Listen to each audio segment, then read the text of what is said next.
नमस्कार, बहुत स्वागत है आप सभी का। आप देख रहे हैं इंडिया डेली 24/7। मैं हूं आपके साथ नैना यादव और वक्त है हमारे खास शो पूछता है इंडिया का। आज हम चर्चा कर रहे हैं सुपर पावर अमेरिका की सुपर पावर सुरक्षा की, जिसकी अजेय माने जाने वाली सेना के सुप्रीम कमांडर अपने घर में ही सुरक्षित नहीं है। उनके घर के बाहर फायरिंग हो जाती है, उनके परिवार की सुरक्षा पर सवाल उठ रहे हैं और हालात ऐसे हो गए हैं कि दुनिया के सामने हिम्मत वाला होने का दावा करने वाले ट्रंप अपने बेटे की शादी से ही दूरी बना लेते हैं, खुद को व्हाइट हाउस में ही कैद कर लेते हैं, लेकिन वहां पर भी फायरिंग हो जाती है। तो क्या मिडिल ईस्ट में जो जंग हुई उसकी आंच अब अमेरिका तक पहुंच चुकी है? बताएंगे इसके बारे में पूरी एबीसीडी, करेंगे इसका आकलन भी कि दुनिया की सुपर पावर क्या अब सुरक्षित नहीं है और क्या जिस ईरान से अभी तक लगातार सीना तान के लड़ रहे थे वो ईरान अब बड़ी चुनौती दे रहा है और यूएस के गढ़ में, ट्रंप के गढ़ में अब सेंधमारी एक तरह से की जा चुकी है। अब बात करते हैं बेखौफ मानी जाने वाली अमेरिकी सेना की, उसके खौफजदा सुप्रीम कमांडर की। जी हां, हम बात कर रहे हैं सुपर पावर अमेरिका के राष्ट्रपति डोनाल्ड ट्रंप की, जो अब अपने घर में ही सुरक्षित नजर नहीं आते। और तो और समझिए, जो खतरा है उनके परिवार पर भी मंडरा रहा है। अमेरिका का सबसे सुरक्षित माने जाने वाला इलाका व्हाइट हाउस, उसके बाहर अचानक से फायरिंग हो जाती है। अब बताया गया कि एक शख्स ने करीब 30 राउंड फायरिंग की और इस दौरान सीक्रेट सर्विस एजेंट ने बाकायदा जवाबी कार्रवाई भी की और उसे गोली मार दी, ढेर कर दिया। अस्पताल में उसकी मौत हो गई। जो हमलावर है उसकी पहचान हुई 21 साल के नसीर बेस्ट के रूप में। घटना जब हुई उसके बाद में खुद राष्ट्रपति डोनाल्ड ट्रंप ने सीक्रेट सर्विस और दूसरी एजेंसीज की तारीफ की। उन्होंने ये माना कि सुरक्षा एजेंसियों ने बहुत तेजी से कार्रवाई को अंजाम दिया।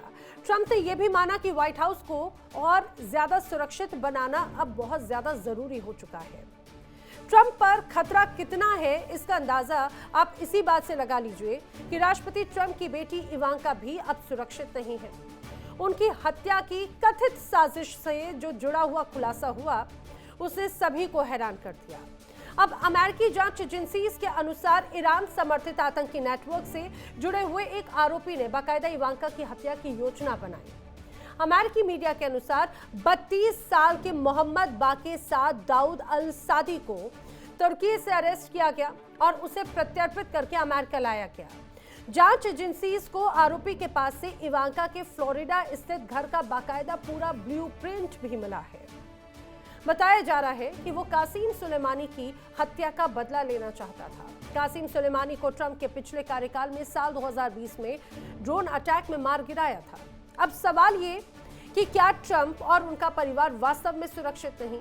खुद अमेरिका में ही उनकी सुरक्षा पर सवाल खड़े हो रहे हैं और क्या अमेरिका ईरान जंग की आंच अब ट्रंप को भी सुलगाने लगी है? आशंका जताई जा रही है कि ईरान की जो स्लीपर सेल्स हैं वो अमेरिका में एक्टिव हो चुके हैं। दरअसल ईरानी मीडिया में दावा किया गया था कि ईरान सरकार ट्रंप की हत्या के लिए 50 मिलियन यूरो का इनाम रखने की तैयारी में है और अब तो माना जा रहा है कि इसके लिए बाकायदा ईरानी संसद में एक प्रस्ताव लाने की तैयारी भी की जा रही है। सवाल ये उठता है कि क्या कोई सुपारी किलर इनाम के लालच में राष्ट्रपति ट्रंप को मारने के लिए अमेरिका पहुंच गया, या फिर ईरान की आईआरजीसी की स्लीपर सेल्स अमेरिका में भी अपने पैर जमा चुकी है, या फिर ऐसा तो नहीं है कि ट्रंप पर जो हमला हुआ उनके समाज को बांटने वाले बयानों का नतीजा है। करेंगे चर्चा। खास मेहमानों का पैनल मेरे साथ में कनेक्ट हो रहा है, उनसे आपको जल्दी से मिलवा देती हूँ, लेकिन उसके पहले जो बड़े सवाल हैं वो जान लीजिए। क्या ट्रंप के समाज को बांटने वाले बयान का अब एक तरह से उसका असर है और अब वही उन्हीं के लिए मुसीबत बन रहे हैं? क्या इनाम की लालच में कोई क्रिमिनल राष्ट्रपति ट्रंप पर हमले का रिस्क उठा सकता है? क्या तेज तर्रार छवि वाले डोनाल्ड ट्रंप ने डर की वजह से ही अपने बेटे की शादी से दूरी बना ली? खास मेहमानों का पैनल मेरे साथ कनेक्ट हो रहा है, आपको जल्दी से मिलवा देती हूँ। रक्षा विशेषज्ञ रिटायर्ड मेजर जनरल अनुज माथुर जी कनेक्ट हो रहे हैं। भू राजनीतिक विशेषज्ञ के तौर पर रिटायर्ड कर्नल एस के मलिक जी मेरे साथ कनेक्ट हो रहे हैं। विदेश मामलों के जानकार डॉक्टर अजिताभ सिंह जी भी मेरे साथ में कनेक्ट हो रहे हैं। मेरे साथ विदेश मामलों के जानकार मनन द्विवेदी जी भी कनेक्ट हो रहे हैं। आप सभी खास मेहमानों का बहुत स्वागत है। जिस तरह से अभी हालात हैं, परिस्थितियां हैं, अनुज माथुर जी जल्दी से आप ही से एक पहला रिएक्शन मैं ले लेती हूँ। मुझे जरा ये समझाइएगा, क्योंकि अभेद्य किला व्हाइट हाउस डोनाल्ड ट्रंप की सिक्योरिटी दुनिया की सबसे सख्त कड़ी सिक्योरिटीज में से एक मानी जाती है, लेकिन कभी व्हाइट हाउस के बाहर गोलीबारी कर दी जाती है, तो कभी जब वो एक तरह से पत्रकारों के साथ में मुखातिब होते हैं तब उनके उस पूरे प्रोग्राम में बाहर गोलीबारी हो जाती है। ये बात, इसमें कोई शक नहीं कि बड़ा हमला हो उसके पहले ही जो सुरक्षा में मौजूद टीम है उसे कंट्रोल कर लेते हैं। लेकिन क्या बड़ी सेंधमारी की तैयारी हो रही है और ये उसका ट्रेलर है? जय हिंद नैना। देखिए, ये जो आज की फायरिंग की इंसिडेंट है या गोलीबारी जो हुई है, इसको आप बिल्कुल अकेले में देख कर मत ना देखें। इसको हम कनेक्ट करिए। आप जो हिल्टन में कुछ दिन पहले जो कॉरेस्पॉन्डेंट डिनर था, वहां पर हमला हुआ डोनाल्ड ट्रंप के ऊपर हुआ या करवाया गया या क्या था, वो मैं अभी नहीं बता रहा हूं। अभी सिर्फ उस इंसिडेंट आपको बता रहा हूं। उसके बाद इवाना, आपने कवर किया है कि डोनाल्ड ट्रंप की बेटी के साथ बेटी को मारने की साजिश रची जा रही है, और अब एक तीसरी बार हमला हो चुका है। और ये हमला ऐसे व्यक्ति ने किया है जो पिछले वर्ष एक बार इस व्हाइट हाउस में घुस करके कुछ काम करने के लिए ऑलरेडी एक बार प्रयास कर चुका है। अर्थात ये व्यक्ति मालूम था कौन है, ये मालूम था कि उसकी इच्छा क्या है, और ये भी मालूम था कि वो किस प्रकार का काम करने में सक्षम है। बावजूद उसके अगर वो दोबारा व्हाइट हाउस के नजदीक पहुंचकर और 25-30 राउंड फायरिंग कर सकता है, तो मेरा ये मानना है कि ये सरासर एक बहुत जबरदस्त सिक्योरिटी लैप्स है नैना, सिक्योरिटी लैप्स।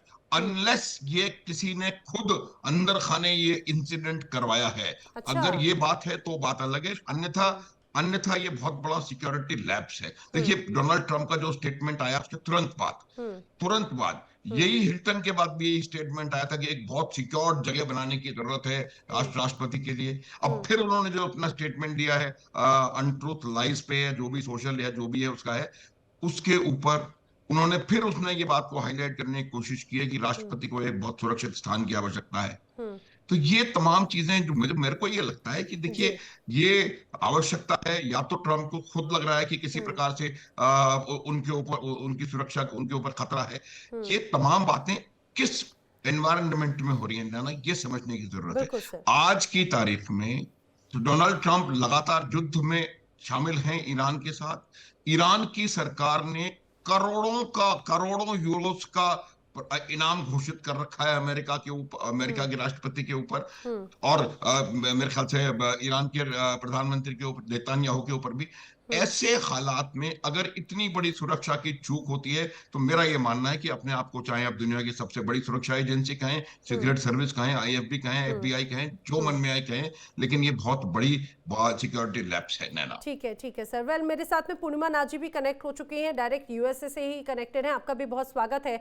लेकिन मैं अजिताभ जी आपका रुख करना चाह रही हूँ। ये जो पूरे सिक्योरिटी लैब्स है, कई बार हमने देखा, जब इसके पहले भी जब पत्रकारों से चर्चा कर रहे थे, उस दौरान भी वहाँ पे जो घटना हुई थी, तो कई बार अंदर खाने ये भी कहा गया कि ये एक तरह से माइंड डाइवर्ट करने की टेक्निक होती हैं। माइंड गेम खेलने में वैसे भी डोनाल्ड ट्रंप बड़े एक्सपर्ट माने जाते हैं, लेकिन इन सबसे इतर ये नंबर ऑफ सीरीज एक तरह से नजर आई है। और जब अगर हम डॉट्स को कनेक्ट करते हैं तो कई बड़े संकेत मिलते हैं। पहला, एक तरफ ईरान की तरफ से इनाम घोषित किया जाता है, बाकायदा सुपारी निकाली जाती है, हिटलिस्ट तैयार की जाती है। उसके बाद में हमने देखा इवांका को भी खतरा है, डोनाल्ड ट्रंप के परिवार को भी खतरा है, डोनाल्ड ट्रंप का अपने खुद के बेटे की शादी में ना जाना, और ये कहा जा रहा है कि दुबक के बैठे हैं। तो इस बार ऐसा लग रहा है माइंड गेम से या प्लानिंग से बहुत आगे बात निकल गई है क्या? देखिए नैना जी, जिस तरह का माहौल और वातावरण अमेरिका के राष्ट्रपति ने देश के अंदर और बाहर जो तैयार किया है, ये उसी का नतीजा है। माइंड गेम या नैरेटिव सेट करने की भी बातें हो सकती है, उससे इनकार नहीं किया जा सकता, क्योंकि अभी अमेरिका में जो मिड टर्म इलेक्शन है उसमें इन्फ्लुएंस करके सिंपैथी वेव क्रिएट करना, वो भी ऐसा होता रहा है। दुनिया के कई देशों में ऐसी बातें हुई हैं। तो एक तरफ तो वो पॉसिबिलिटी है, दूसरी तरफ जो आपने ईरान की बात की और इनाम की बात की, वो उससे भी इनकार नहीं किया जा सकता, क्योंकि जिस तरह का माहौल बनाया है उन्होंने, खास करके ईरान में जिस तरह से अटैक हुए हैं और बगल में क्यूबा भी है उनके, उसको भी ध्यान में रखा जाए तो उससे भी इनकार नहीं किया जा सकता। लेकिन यहाँ पे तीसरा जो इंपॉर्टेंट फैक्टर मुझे दिखता है, जो अमेरिका के अंदर नस्लवाद की जो कई घटनाएं ऐसी हुई हैं और वहां जो आइस ने जिस तरह का रोल किया है, अब उसको immigration and customs enforcement agency जो है, अब उसको ट्रम्प साहब ने नाइस का नाम दे दिया। कितना नाइस होगा वो तो समय बताएगा, बट उसकी एक तरह से राष्ट्रपति ट्रम्प की जो डिवाइडिंग पॉलिसी रही है वो कहीं ना कहीं इसके लिए रिस्पॉन्सिबल है। और खास करके जब एक तरफ ईरान में वो युद्ध हारते दिख रहे हैं तो उनकी अपनी राजनीतिक कुर्सी भी बचानी एक जरूरी हो गई है, और हो सकता है इसका लिंक कुछ उससे भी हो। देखिए, यानी कि ये तो लिंक निकलने की बात है, और लिंक अगर देखा जाए ऐसे तो कई बड़े खतरे भी मोल पहले ही ले चुके हैं। अच्छा कर्नल एसके मलिक जी, यही इसी चीज को लेकर, क्योंकि अगर खतरे की बात होती है तो पिछले अपने कार्यकाल से लेकर अभी तक तो कई बड़ी तस्वीरें ऐसे नजर आई। डोनाल्ड ट्रंप के डिसीजंस ने कई लोगों को आहत किया, जिसमें कई इमिग्रेंट्स भी हैं, और जैसा कि आपने देखा भी सुलेमानी की हत्या के बाद से ही जो अभी हाल ही में हमला हुआ उसका बदला लेने की बात कही जा रही है, ये दावा किया जा रहा है। तो ईरान के हमले के बाद से तो कई बड़े दुश्मन भी बना बैठे हैं डोनाल्ड ट्रंप। क्या ये अब इस बात का इल्म शायद डोनाल्ड ट्रंप और उनके परिवार, उनकी टीम सभी को हो चुका है क्या? नैना जी, सभी पैनलिस्टों मेरा सादर प्रणाम। ये बात आपकी बात बिल्कुल सही है कि जैसे जैसे ट्रंप साहब इस स्टेज पर आज खड़े हैं, उनके परिवार को भी लोग टारगेट करने की वो भी एक फायरिंग लाइन में आए हैं।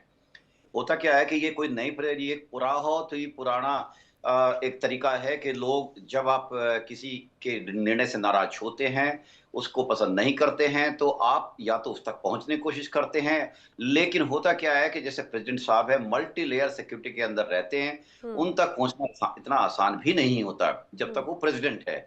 लेकिन प्रेसिडेंट रहते हुए उनके परिवार के लोग भी तरह तरह के सोशल प्रोग्राम्स में भाग लेते हैं, यानी कंट्री में मूव भी करते हैं। तो जो वहां के उनके परिवार के लोग हैं, उन पर निशाना साधना ऐसे एलिमेंट्स के लिए कंपैरेटिवली थोड़ा इजी हो जाता है।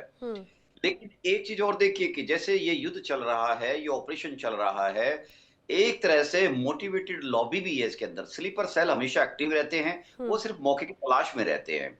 अमेरिका के अंदर भी चूंकि इतनी वैरायटी है वहां पे, जो लोग बाहर से आए हुए हैं, और खासकर जो डोनाल्ड ट्रंप, जैसे कि आपने कहा कि रेशियल, जैसे आपने अजिताभ जी भी बोले थे, वहां पे रेशियल इशू भी है। लेकिन इसके साथ साथ ईरान के समर्थक बीच के एलिमेंट्स काफी हैं। अभी वहां पर जो अमेरिका के अंदर प्रदर्शन हुए थे, उसमें हमने देखा कि ऐसे बहुत से एलिमेंट नजर में आए थे। और हाँ, आई एम श्योर वहां की जो सीक्रेट सर्विसेज है, सीआईए है, वो उन पर नजर भी रख रही होगी। लेकिन कहने का मतलब है कि वैसे बहुत सारे एलिमेंट सोसाइटी के बीच में रहते हैं कि जो एक तरह से पता भी नहीं लगने देते, और उनसे एक तरह से बदले की भावना अपने मन में रख के आगे बढ़ते रहते हैं। अभी ताजा केस ले लीजिए, जो कल की रहस्योद्घाटन हुआ है, जिसमें अल सैदी का केस सामने आया। बताते हैं कि इनके पिताजी खुद ईरान की डिफेंस फोर्सेज में थे, अब्दुल काजमी, और उनकी भी डेथ हो गई थी। और उसके बाद से ये जो सुलेमानी थे वहां के जनरल साहब, सुलेमानी को फादर तुल्य मानते थे। और उनकी जब डेथ हुई, यानी अमेरिका ने उनको जब निशाना बनाया, तो इन्होंने प्रण लिया था कि मैं अमेरिका में वहां के प्रेसिडेंट को नुकसान, जो भी प्रेसिडेंट उस टाइम का होगा, उसको मैं छोड़ूंगा नहीं। तो ये कहते थे, खासकर ये थोड़े वोकल भी थे। तो बताते हैं कि ये अपने आसपास के लोगों में ये बात शेयर किया करते थे। खैर, anyway, security agencies, intelligence agencies data इकट्ठा करती रहती है, पुख्ता करती रहती है। जब श्योरिटी होती है तो वो हाथ डालती है, और उसके बाद से उनको पकड़ने की दर पकड़ की उनकी पूरी कोशिश रहती है, और पकड़े भी जाते हैं। लेकिन पिछले दिनों में जितनी ये घटनाएं हुई हैं जो ट्रंप साहब के साथ हुई, हालांकि जब ट्रंप साहब इलेक्शन कैंपेनिंग कर रहे थे, उन पर तब भी जानलेवा हमला हुआ था। तो मुझे ये लगता है कि ये निश्चित रूप से सुरक्षा में भूल है कि आप व्हाइट हाउस के आसपास के एरिया में, जबकि ऐसे माहौल के अंदर, जबकि ट्रंप साहब एक खास ग्रुप के निशाने पर हैं। और उसके अलावा ईरान की संसद में तो हम 2-3 दिन पहले बात कर रहे थे, जब एक आतंकवादी इशू पे हम टॉपिक पे बात छिड़ी थी, तो हम कह रहे थे ईरान की तो संसद ही इनके खिलाफ प्रस्ताव लाने वाली है 50 मिलियन यूरोज का। तो देखा जाए, दुनिया में खुले आम एक तरह से घोषणाएं हो रही है किसी के मारने की। और ये भी याद रखिए कि 28 फरवरी से पहले भी ईरान के अंदर से ये आवाज आई थी, ईरान के, भाई हम ट्रंप साहब को या फिर नेतन्याहू को हम मारेंगे। तो तब भी ये बात हो रही थी, तब 28 फरवरी को ये अपना हमला शुरू हुआ था। तो कहने का मतलब है कि वो टारगेट पर हैं, उनके परिवार के लोग भी टारगेट पर है। और ये जो जैसा कि माथुर साहब बोल रहे थे, मैं भी ऐसा मानता हूं कि ऐसे हालात को देखते हुए ये सिक्योरिटी में निश्चित रूप से चूक है। और देखिए ना, ये तो वही बात हो गई कि एक तरफ दुनिया में बड़ा प्रोपेगेंडा क्रिएट हो जाता है कि भाई सबसे सुरक्षित देश, दुनिया की सुपर पावर, और हम देश को चलाएंगे, हम दुनिया को चलाएंगे, हम कंट्रोल करेंगे, हम जो निर्णय लेंगे एक तरह से उसी पर ही जो है वो संसार को आगे चलना है। अच्छा मनन द्विवेदी जी, मैं यही बात आपसे बात करना चाह रही हूँ, क्या पिछले कुछ वक्त से डोनाल्ड ट्रंप का जो कार्यकाल वो तो वैसे भी बड़ा विवादित रहा, लेकिन ये जो परसेप्शन का दौर चलता रहा है, ये परसेप्शन का जो मौका वो बड़ा इंपॉर्टेंट रहा, और ये भी जो हमले हुए परसेप्शन के लिहाज से बड़े इंपॉर्टेंट है। मनन जी देखिए, मैं ये कहना चाहूंगा कि जो भी प्रेसिडेंट डोनाल्ड ट्रंप बोलते हैं वो अपने राष्ट्र हित में बोलते हैं, और जैसा कि हमारे प्रधानमंत्री नरेंद्र मोदी भी शुरुआत में बहुत गंगो और बहुत एक्साइटेबल बोलते थे, और बोलते थे कि उन्होंने करके दिखाया। जिस तरीके से पाकिस्तान को के टेरर आउटफिट्स को और टेरर स्ट्रक्चर को हमने नेस्तनाबूद किया, वो किया गया। पर ट्रंप के साथ वो बात, प्रेसिडेंट डोनाल्ड ट्रंप के साथ वो बात नहीं कही जा सकती। और मैं कहूंगा कि जिस तरीके से बोल बच्चन की भाषा वो इस्तेमाल करते हैं ट्रुथ सोशल पर, उसके अलावा मीडिया डिप्लोमेसी का वो बहुत अति इफेक्टिव यूटिलाइजेशन करते हैं। देखिए इंडिया डेली 24/7 अब आपकी स्मार्ट टीवी पर। इंडिया डेली मौजूद है सभी डिजिटल प्लेटफॉर्म पर लाइव और लगातार। इंडिया डेली 24/7 हर दिन राष्ट्र को समर्पित।